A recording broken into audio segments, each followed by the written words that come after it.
Hi, you're listening to The Sociology Show, a podcast about absolutely anything to do with the wonderful world of sociology.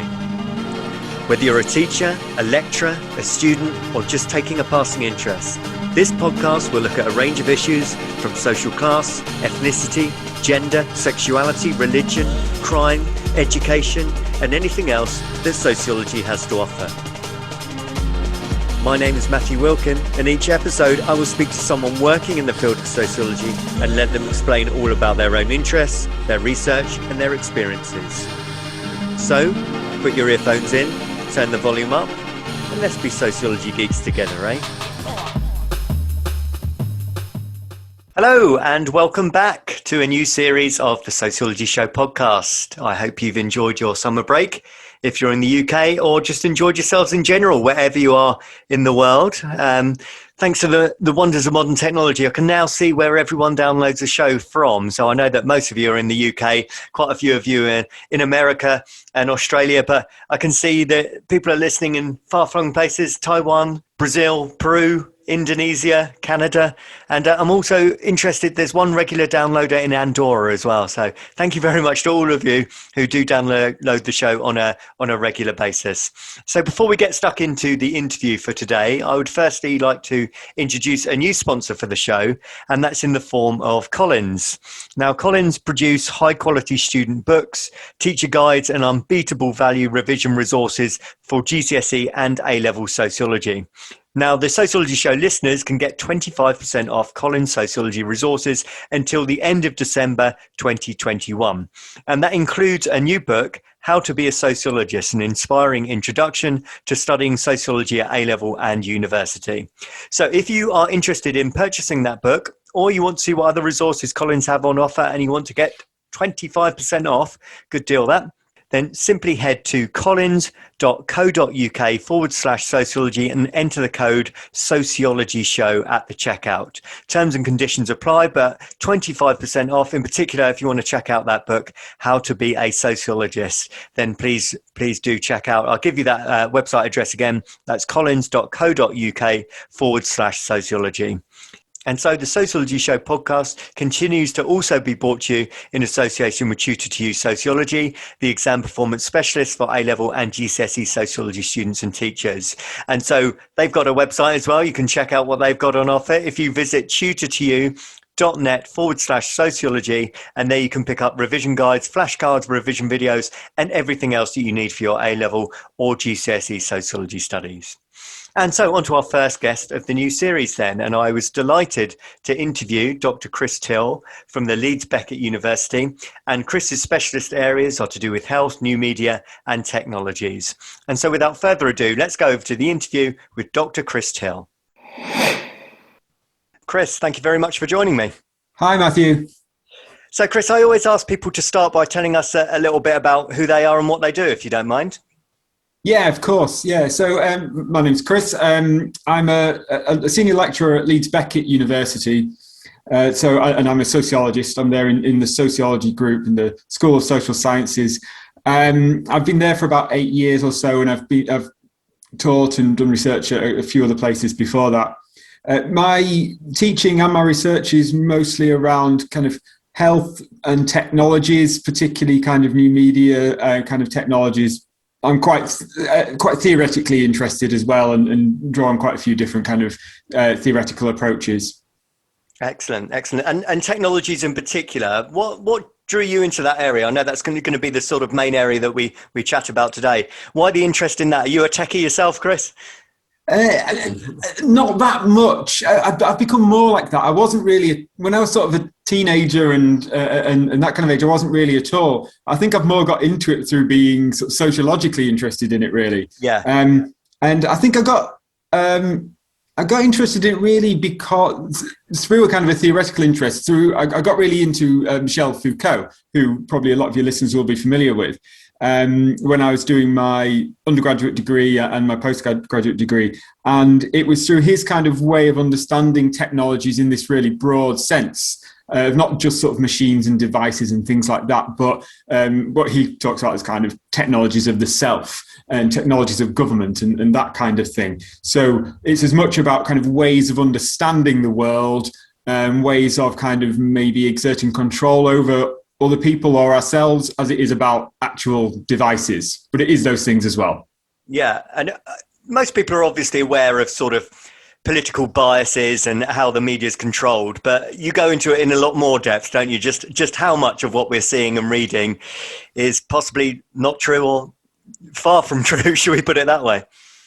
Yeah, absolutely. And I mean, we're probably going to particularly talk about this particular article that I've written, and what I've tried to do in there really is is really an attempt for me to get my head around what was going on, what's going on kind of social media and the internet more generally.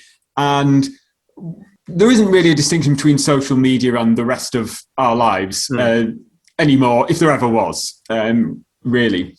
But actually, the way that social media functions and the way we need to understand it, I think, is as a kind of a fundamental aspect of social life, of sociality, and also the way it's deeply integrated into both our social lives and also the kind of the broad economy, political economy, if you like, of the internet and the rest of the world around us.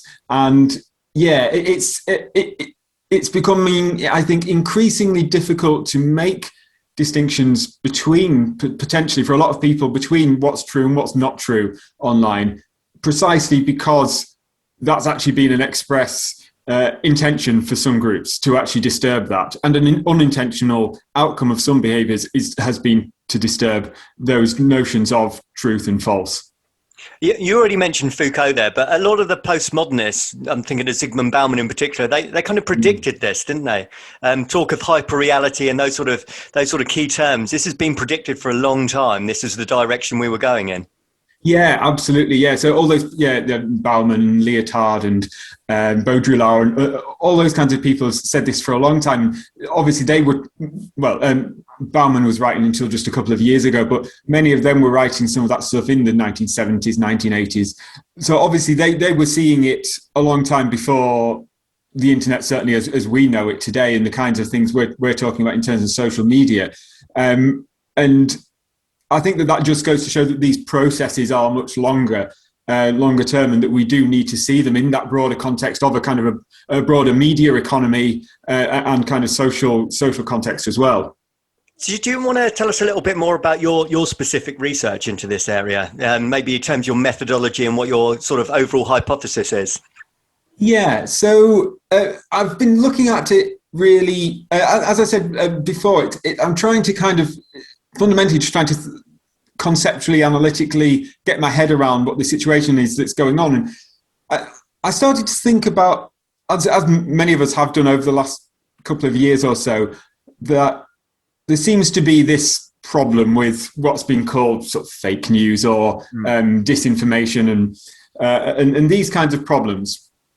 And I wondered what was kind of going on there. And I also started to think about what was my role in that, if any. And I felt like actually it wasn't very useful, for instance, to say that, that I'm someone who I think I'm intelligent and I'm critical and I don't get fooled by, lies or disinformation online. And then there's other people over there who maybe they get more easily tricked because they're not as smart as me. I didn't really think that was what was going on, whereas there was a bit of a discourse around that.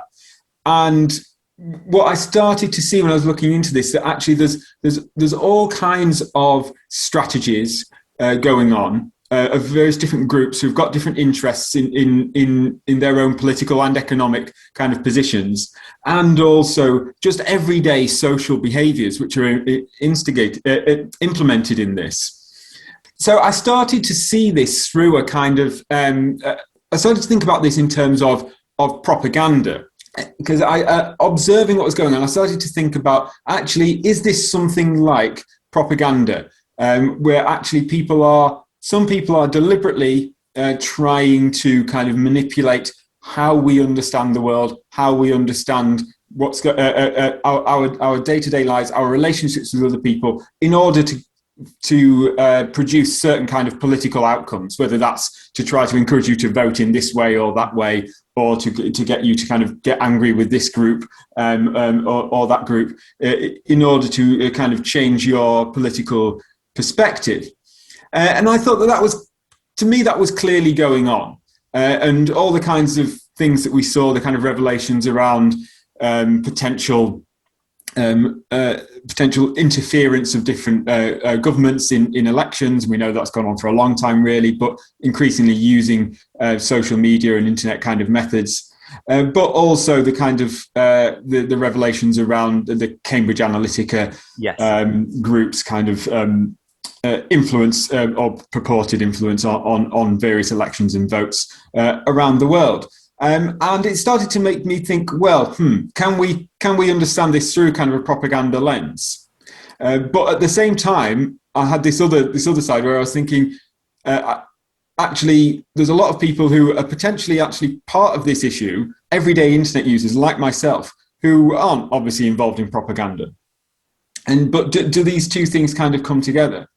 And the more and more I looked into how platforms like Facebook and Twitter function, the more that those things seem to come together as one.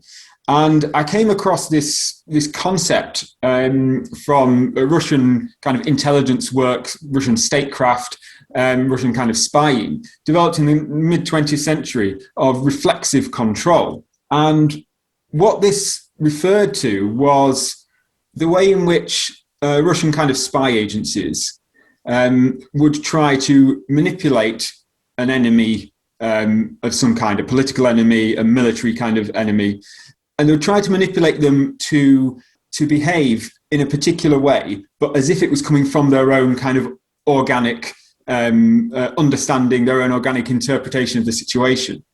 So they what they would do, or the kind of the philosophy of their approach, was to, in their terms, to kind of manipulate the filters of that person. So manipulate the way that person filters information, the way that they deal with information that comes into them.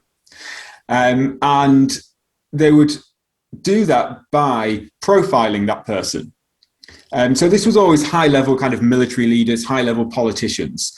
They would get information on that person, on their kind of their likes, their dislikes, their kind of psychological dispositions, all those kinds of that kind of data. And then they would find ways to kind of fire information at them, which may be true or may not be true, in order to destabilize their perception of the world, their perception of truth, and therefore make them more manipulable in their terms. And what I started to think was, well, we've all got these kinds of profiles on us now. Well, everyone who's got a social media account does anyway.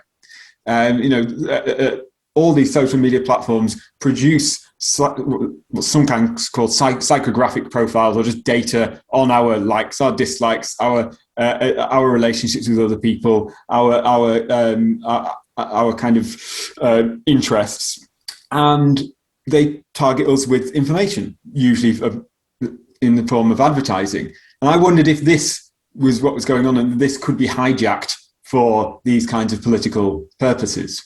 So if that were true, which I'm guessing there is an element of truth to it, how would that actually work? What's the kind of mechanics of it, if you like?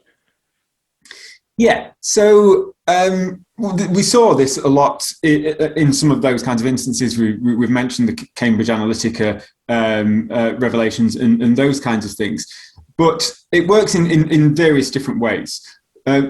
First of all, obviously, the platform produces these kinds of profiles on us, and they get this from, in terms of Facebook, literally, if you like something, that tells them something about that. If you like a movie, if you like a brand like Nike, that tells the platform something about you. But all of your interactions with the platform tell them something about you, and they produce these profiles on us, which are useful for targeting us with advertising. So if you understand someone's psychology, then you can target them with advertising and try to convince them to buy something. Of course, it didn't take very long for political actors, legitimate political actors, candidates in elections, to see that could be used for their own purposes as well. So we saw that. I think probably one of the first times that was done was actually in the 2008 US presidential election. Barack Obama used a lot of that kind of data initially in his campaign. but it's become much more prominent all around the world since then. So we start to see a kind of a political connection there. But then what that starts to do is to fit together with the kind of the broader kind of infrastructure of the internet and of how sort of social media advertising works. And see, the thing is, these kinds of platforms aren't, or haven't until quite recently, been very interested in, or been very discerning about who they sell advertising to. They'll do it to anyone. And actually, this advertising kind of system works in a very, in such a high speed way that it is quite hard to monitor, because what happens every time an advert is presented to you, whether that's on social media or on any kind of website, essentially a tiny little auction happens within less than a second between various kind of potential advertisers. That's why when a web page loads, the main content of of a news site, whatever, loads, and then about a second later the adverts load, because then there's a tiny little auction going on of people competing over access to you. And so these things happen at very high speed, and so that's how we get those kind of adverts delivered to us. But what I kind of consider is that at the same time that this is going on, we're all kind of part of that process. So in order for those kind of profiles to exist of us, we have to be putting all our data into these platforms and engaging with them all the time. So we're kind of implicated in this. But also, at the same time, those advertising systems can be manipulated.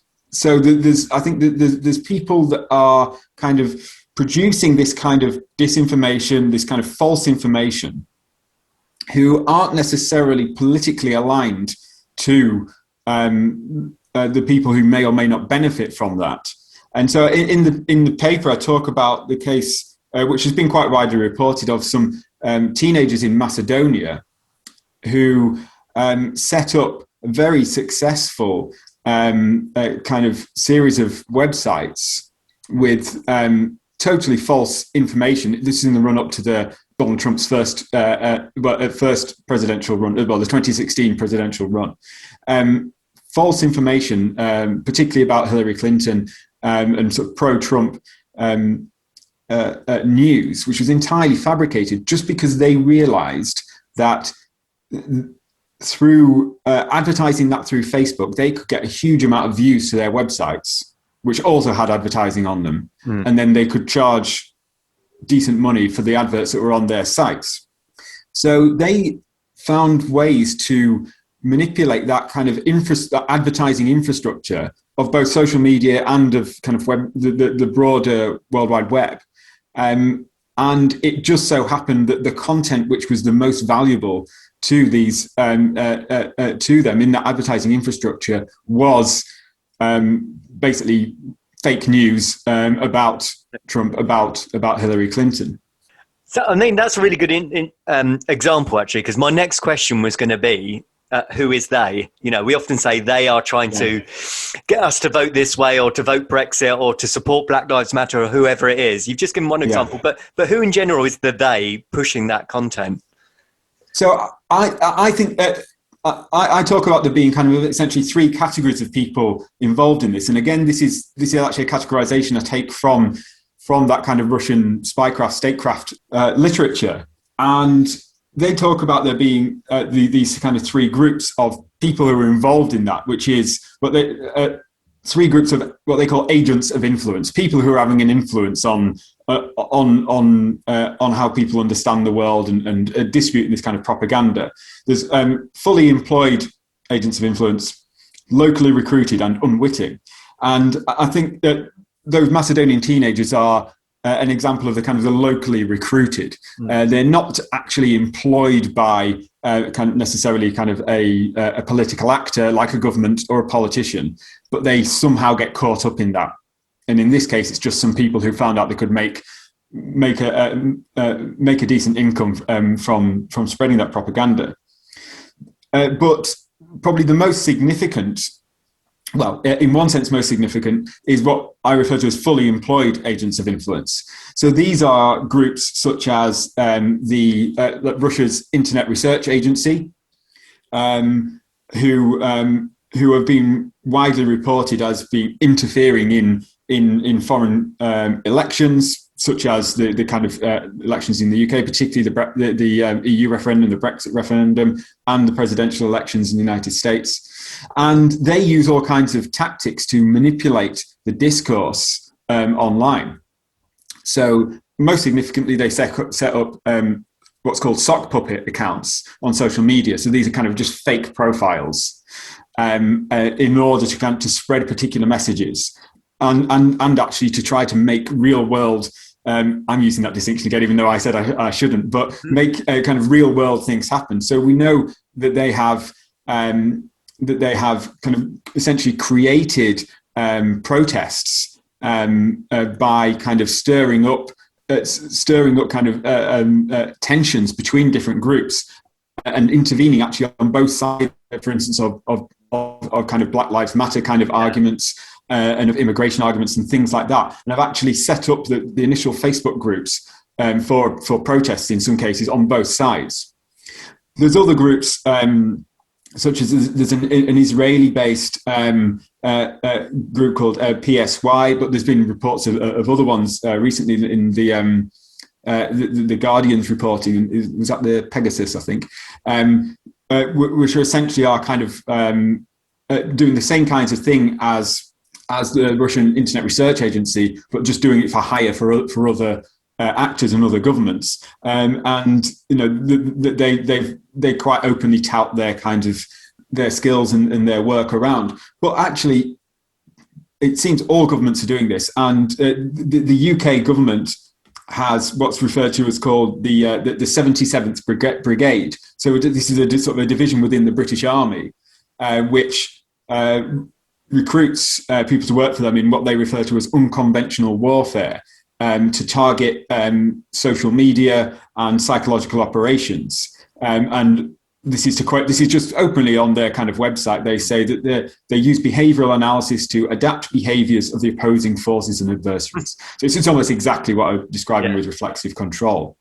This is where the cyber warfare, the psychological operations are happening in this kind of field, and really there's many different groups who are active in that. The Sociology Show podcast relies on the kind contributions of sponsorship and donations. If you enjoy the show, then you can help with the hosting costs by donating as little as £5 on the GoFundMe page. Simply visit uk.gofundme.com and search for the Sociology Show. If you can donate, then you will be sent a Sociology Show pen as a small thank you for your continued support of the show. Because something that really interests me that you just said, I can kind of see it quite often. If you're on Instagram, if you're on looking at kind of, I won't name them actually, okay, but certain groups they put out a story which is clearly there to spark a debate. I was just looking, something like a story about the trans Olympian, or men are much better at women than XYZ study shows. And you just think they are clearly there, those stories, because they know they are going to get traction. They're going to get an argument going. So actually, is it more about generating traffic than actually sitting on one side of the debate? It's not necessarily about generating traffic. It could be. One of the problems with this as well is that it can be quite difficult to discern between these kind of paid actors, these kind of sock puppets, bots, which they also use, who are just there to amplify a message, automated accounts, and genuine people with genuine opinions, and then also just trolls, people who literally just want to stir up trouble just because they think it's funny to do so. So it is quite difficult to discern between them. But I think particularly what's the case, and certainly with the Russian case with the Internet Research Agency, it's not so much about traffic as such as just disturbing our understanding of what is true, just trying to sow confusion and discord and argument. It then has, I would say, the people who are most interested in driving traffic is the platforms. It's the Instagrams, the Twitters, the Facebooks. They're all about, obviously, they just need more and more traffic all the time, I think. With actually an interesting example, which is slightly different to that, and which I talk about in the paper, is how that kind of propaganda occurs in China for their internal kind of internal audience, if you like, of Chinese citizens, which is actually, they actually don't so much try to sow discord in this way, but they just try to drown out negativity. So they use sock puppets, accounts, what they refer to, was sometimes referred to as the 50-cent army, because they're actually paid by the Chinese government, although they're not paid 50 cents. That's kind of a myth. But they're paid just to kind of drown out negativity, and they do that just with essentially cheerleading for the government, saying how great this policy is, how great something that the government's done is, and just try to just kind of push it to one side.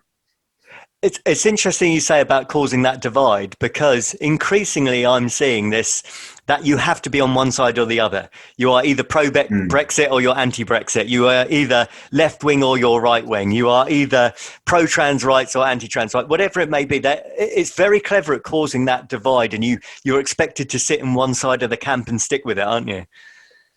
Yeah, I think so. And certainly some studies have shown...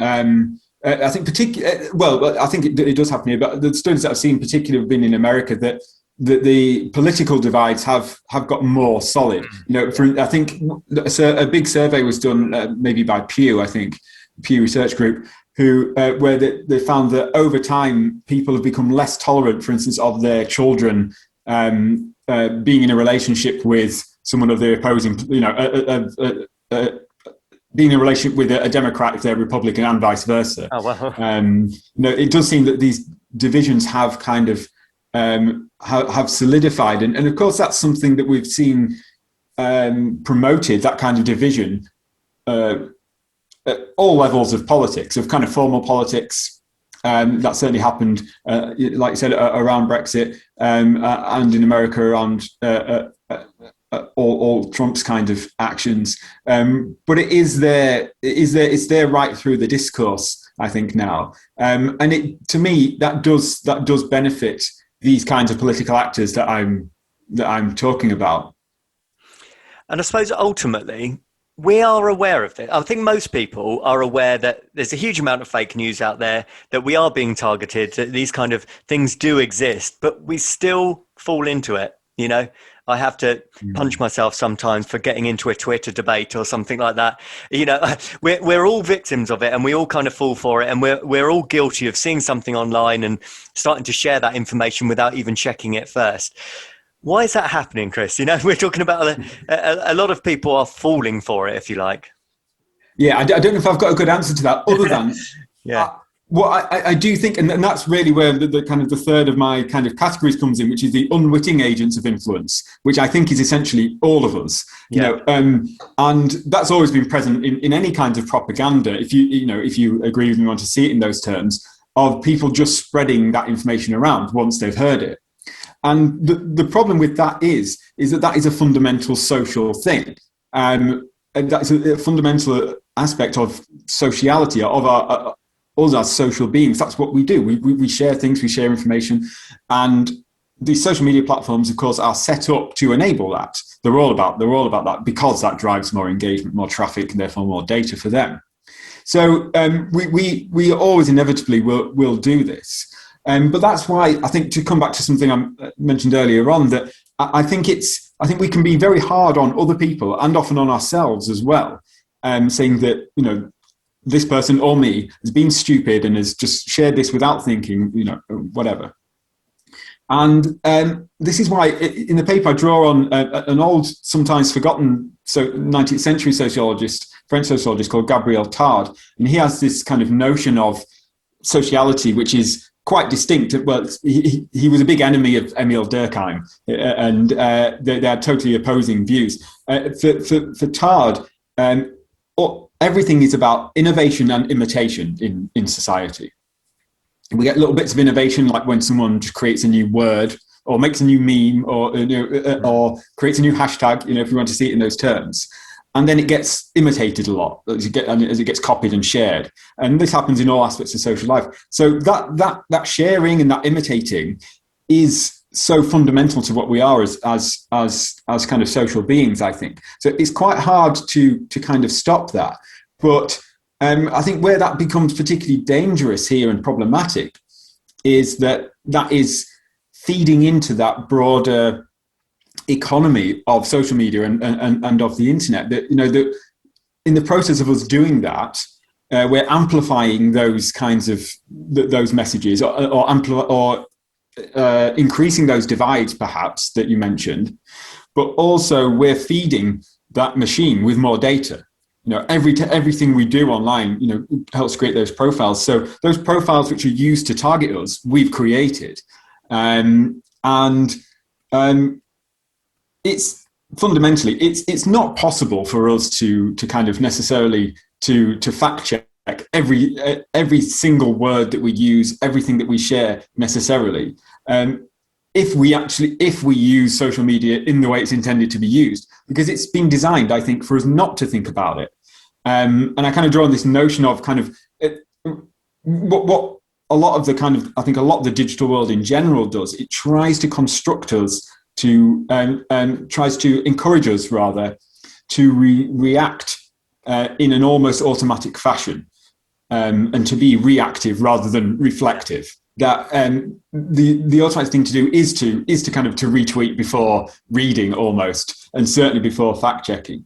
And I mean, these platforms have put in a lot of stuff, or trying to put in a lot of stuff, automated and human-led kind of fact-checking services. They've started to actually take people off the platform, or take sources off the platform. Just the other day, YouTube banned, I think, Sky News in Australia because they've been sharing essentially COVID misinformation, according to their kind of assessment anyway. And of course, Trump has been taken off all the major platforms as well. But that could never be. I don't think that could ever be done on the scale that's needed. And so it is something that I think, and why I kind of went for these three kind of categories, is because I think it is something we all need to think about. We all need to take account of, but also to not assume that other people who are sharing things or are spreading ideas that we don't agree with are duped, are stupid, are uncritical. Yeah. Because that will probably be us at some point. I've certainly done it before, and I try to be as careful as possible. And I'm not as active as a lot of people are online, but it still happened. And to be a bit more kind of sympathetic with one another, but still to keep being critical of that situation. And actually, the fight isn't between me and you and other people we know. We're part of this much broader infrastructure with political and economic interests all kind of fighting this out, and we should try not to play their game for them, I think. Yeah. I've just finished reading Douglas Murray, Madness of Crowds, which I know a lot of sociologists probably won't like, but I'm trying to read some stuff out my comfort zone. And that really taps into exactly what he said, this process of imitation. If you get something like a hashtag, if it's repeated over and over again, the mantra, it somehow becomes facts in people's minds, even if it's not particularly logical. Some of the hashtags, some of the statements, some of the political movements are not actually logical, but they've been imitated so many times and repeated or retweeted so many times that it becomes fact in someone's mind. And I think you're right. I think anyone could be, is dupe the right word? I know what you mean though. And anyone, I think, can be a part of that system. Yeah, I think that's right. And the reason why I in some ways, what Gabriel Tard, the sociologist who I mentioned earlier, says there is in a sense, there is a bit of a crossover with that Murray stuff, although politically it's very different. But why I find that really useful is because he talks about that in relation to, I think what you refer to as something like flows of affect and kind of emotion and that kind of thing. That actually we get caught up in these affective kind of waves, and these kinds of waves of meaning, if you like, kind of flow through us. And but he doesn't mean that in the sense of that we get caught up in kind of a madness. But again, that is actually a fundamental part of our kind of social being. And the kind of social media platforms and the people who are actively trying to manipulate them are well aware of this. And again, something I mentioned in the paper is that Christopher Wiley, who was kind of one of the Cambridge Analytica whistleblowers, he talks about how they used the affective relationships people had with brands in order to and the kind of narratives that have been built up around those brands, and that, a lot of money and work has been put into building up around them over many years, as a way of targeting people and a way of in his case, of actively trying to manipulate them. That we have these emotional connections to things like brands, but also to political ideas and to people and groups. And we, that's a fundamental part of our of who we are, of our identities. So that is always part of our logical, rational reasoning activities as well. The two aren't really separated. When we're kind of thinking about what makes sense to us, what we want to share with other people, that kind of thing, we're not just rational robots. Yeah. It's part of that emotional engagement as well. And I think we really need to, probably a lot more work needs to be done to understand that in order to think about this. That people do work with, vote with, buy with their hearts as well as their heads, I think. Yeah, that would make sense why I found myself liking a tweet that I don't necessarily agree with, but I agree with the principles of the person, if that makes sense. I've kind of agreed with the sentiment of the individual as opposed to the actual tweet, which is quite a bizarre thing to do, but I guess we're all guilty of that. Yeah. Well, this is it. And it's, and that's why some messages are easier to kind of stomach for some people than others, and certain kinds of ideas are easier to kind of to engage with than others. I would find it really hard to vote for the Conservative Party, even if I actually agreed with what they were saying. Yeah, it would just emotionally to go and kind of stand in a little box and put a tick next to I would find that extremely difficult, if not impossible. Even if I rationally agreed with it, which again I can't even imagine that. But that's probably how indoctrinated I am, against them. But that kind of relationship between our rational thinking, between our kind of use of logic and our emotions, and actually physically, I think our physical bodies and how we feel, yes. That's a big part of how emotions function as well, is impossible to separate. And I think that is, again, that's a big part of, again, how these sort of waves of feeling that Todd talks about move through, people like Maury might talk about it moving through crowds, as in physical crowds, and saying that's something that Emil Durkheim talks about, doesn't he? That kind of collective effervescence that we get. But we get emotional, even physical feelings just sitting at our computer, tweeting something or liking something or receiving likes back, or, and things like that, don't we? And that's actually part of that experience. And again, I think we need to know more about how that works and about how people actually feel about these things. And I think sometimes the debates and discussions, which sometimes get very heated and very, and personal and things like that online and very nasty, aren't, as much as some people might like to think they are, they're not just purely logical arguments. I'm trying to take apart your side of the argument, and I'm putting mine logically forward. And if you get angry with me, then you're being emotional, and I'm just being logical. That's never the case. Yeah, they're always going together. I think, and I think the maybe that emotional aspect makes it sometimes harder for us to just take a look logically at an argument, or to accept that we might have been wrong as well. I agree with that. I've been promising myself a social media hiatus for a long time. I think maybe you've convinced me it's about time. Chris, thank you so much for your time today. Could I ask you just to give out a few details about yourself if people want to learn more about you or follow you on Twitter? Yeah, of course. Yeah, so on Twitter, I'm at Chris H. Till, Till. They can find my blog, this is not a sociology.blog. I'm not as active on those things as you are, but you can find some stuff on there. I've also got two podcasts. So one called the Digital Sociology Podcast and one called the Social Theory Podcast. And you can find them just by searching on Spotify, Apple Podcasts, Google Podcasts, or wherever else you go. Brilliant. Thank you so much for your time today, Chris, and plenty of food for thought next time we're scrolling through on our phones, which won't be very long, let's be honest. But thank you so much. Yeah, thank you so much for your time today, Chris. Really appreciate it. No problem. Great to talk to you. Thanks again. Thank you. Bye now. The Sociology Show podcast relies on the kind contributions of sponsorship and donations. If you enjoy the show, then you can help with the hosting costs by donating as little as £5 on the GoFundMe page. Simply visit uk.gofundme.com and search for The Sociology Show. If you can donate, then you will be sent a Sociology Show pen as a small thank you for your continued support of the show. Thank you for taking the time to listen to the podcast. If you would like to contact the show or be interviewed, then please email the sociologyshowpodcast@gmail.com.